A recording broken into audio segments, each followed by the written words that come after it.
In this video, let's dive deep into concurrency control, which is how Snowflake manages multiple users and queries accessing the same data simultaneously. Snowflake's concurrency model is designed specifically for analytics, where large-scale data reads are the norm. Instead of row-by-row operations, typical of transactional databases, Snowflake optimizes for larger bulk reads, which is essential for handling big data workloads. Snowflake uses a concurrency control model called snapshot isolation based on multi-version concurrency control, or MVCC. Snapshot isolation enables Snowflake to provide each user with a consistent view of the data by creating snapshots or versions of the data at specific points in time.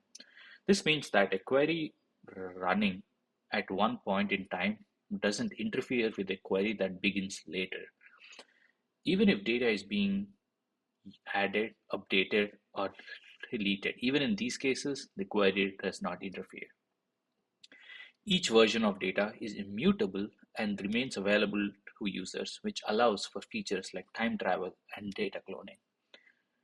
When users modify the data through an insert, update, or delete, Snowflake doesn't alter the original files. Instead, it creates new files that represent the latest state of the data. The metadata store then tracks these new files as part of the current version of the table, while the previous versions are still available.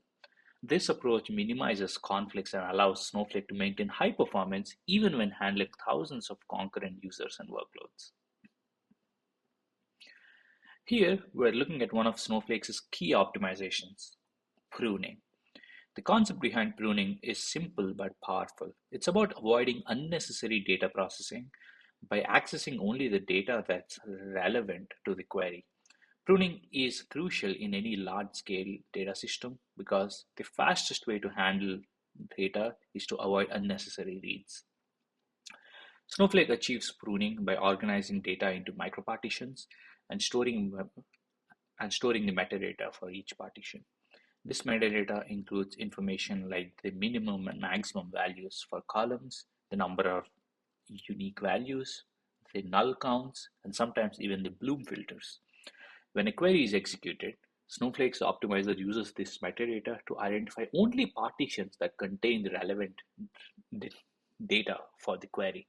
For example, if a query is looking for a data within a specified date range, the optimizer will use the min-max values to skip partitions that fall outside this range. Pruning is highly efficient technique that allows Snowflake to avoid loading large portions of data, speeding up query execution, and reducing resource usage.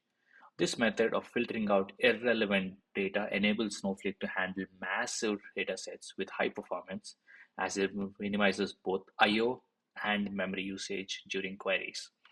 This approach is also highly automated, meaning that users don't need to create or manage indices or tune partitions manually, making it a seamless experience.